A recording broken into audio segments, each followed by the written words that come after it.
हिमाचल और गुजरात में चुनाव चल रहा है। हिमाचल के चुनाव प्रचार में बीजेपी के तमाम वरिष्ठ नेता चुनाव प्रचार कर रहे हैं। अभी चंबा से चुनाव प्रचार करके लौट रहे केंद्रीय मंत्री नितिन गडकरी जी हमारे साथ हैं। नितिन जी, ईटीवी भारत में आपका स्वागत है।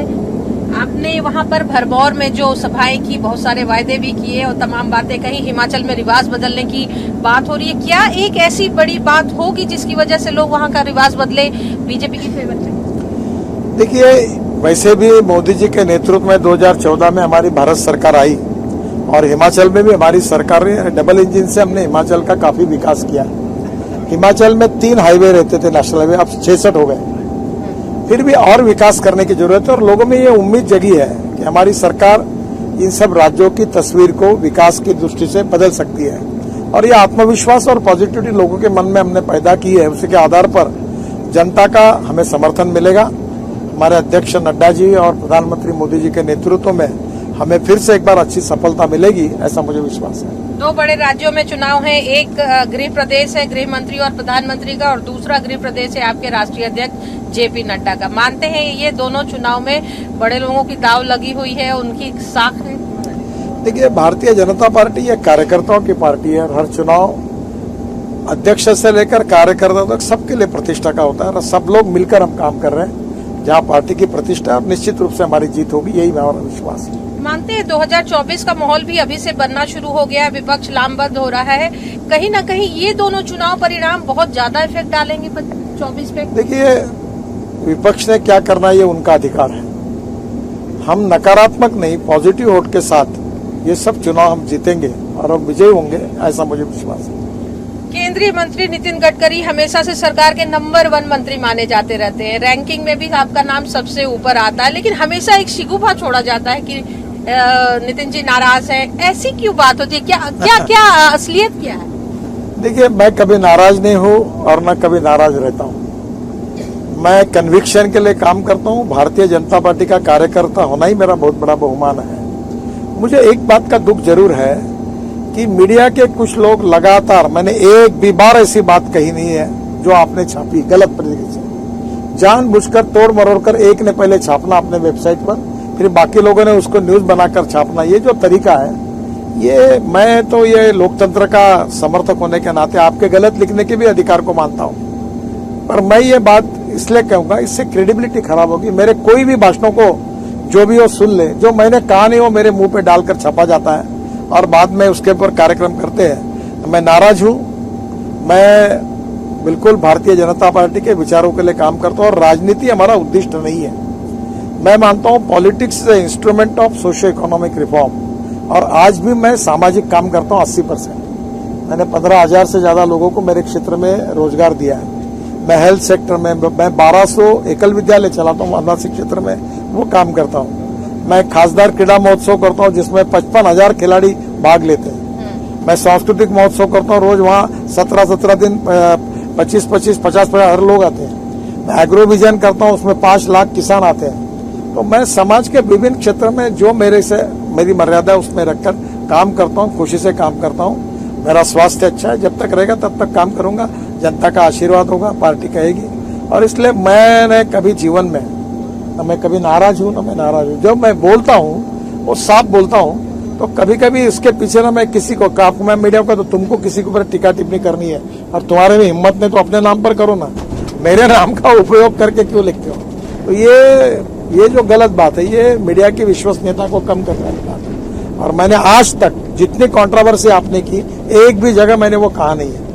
अब मैं ये कहाँ खुलासे करते बैठूं? आप ही जाके देखो। हाँ, जो मैंने बोला है वो जरूर छापो। तो ये मुझे उसमें कोई नाराजी नहीं, मैं किसी पर नाराज भी नहीं हूँ। मैं पार्टी का काम करता हूँ, मस्ती में रहता हूँ, खुशी से रहता हूँ। मुझे किसी बात की किसी के प्रति ना तकरार है न कोई नाराजी है। नितिन जी, आपका आकलन सीटों को लेकर हमेशा काफी सटीक माना जाता रहा है। अभी अगर देखा जाए तो एक तीसरी पार्टी का भी प्रादुर्भाव हो रहा है, चाहे गुजरात की बात कर ले या कुछ न कुछ हिमाचल में है, बहुत ज्यादा तो नहीं। क्या आम आदमी पार्टी को कहाँ देखते हैं, गुजरात और हिमाचल में? देखिए, मैं अपने पार्टी को देखता हूँ और हिंदुस्तान की राजनीति 2 पार्टियों में पोलराइज होती है। चुनाव के पहले तीसरी चौथी पार्टी का बोलबाला चलता है और चुनाव के नतीजों के बाद सही बात लोगों को पता चल जाती है।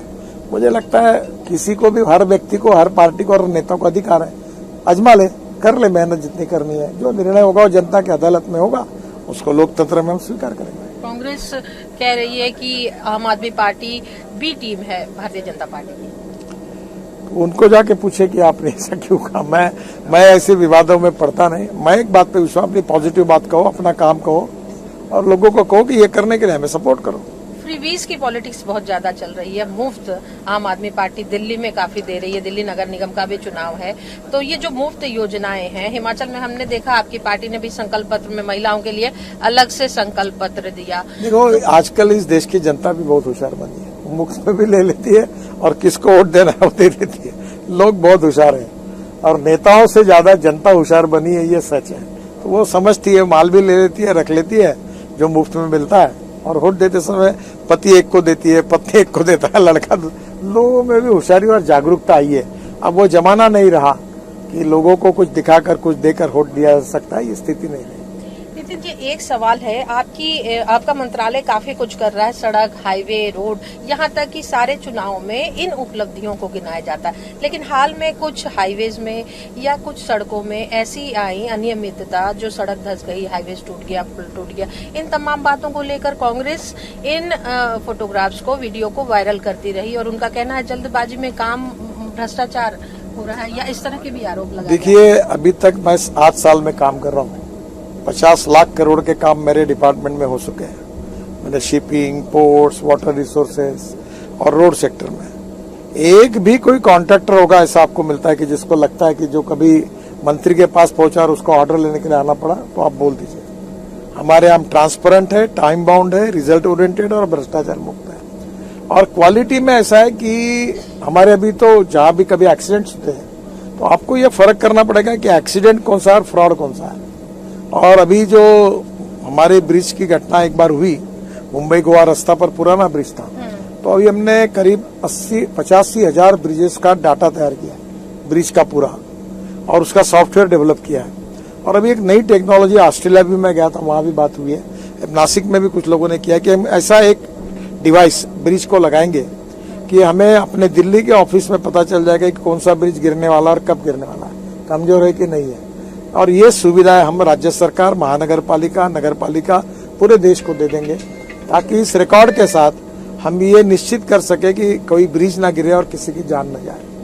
ये डिवाइस अगर पहले आ जाता तो शायद मोरबी जैसी घटना नहीं होती, कह रहे हैं। पहले आया नहीं क्योंकि इसका रिसर्च अभी हुआ है, और पहली बार मैं हिंदुस्तान में ये डिवाइस को अभी 2 कंपनियों को, क्योंकि कॉस्ट भी उसकी क्या होती है, जब ज्यादा लोग बनाएंगे तो कॉस्ट भी कम आएंगी, और हम लोग उसका टेंडर निकालेंगे, इसकी पॉलिसी बना रहे। मैं अगले सप्ताह में इसकी डिटेल मीटिंग कर रहा हूँ, हमारे सेक्रेटरी और हम बैठकर सब करेंगे, और फिर ये जो सुविधा है हम महानगर पालिका, नगर परिषद, हमारे स्टेट गवर्नमेंट सबको देंगे कि हमारे ये प्लेटफॉर्म पर आप आइए, रजिस्टर करिए, ये इक्विपमेंट लगाइए फ्री ऑफ चार्ज। वो इक्विपमेंट केवल खर्चा आपको करना पड़ेगा, बाकी सर्विसेज हम आपको देंगे।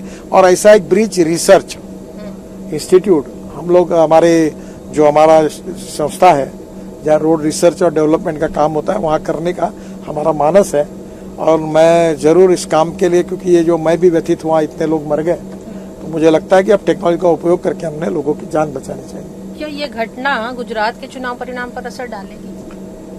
देखिए, इसका राजनीतिकरण नहीं करना चाहिए, दुर्भाग्यपूर्ण है।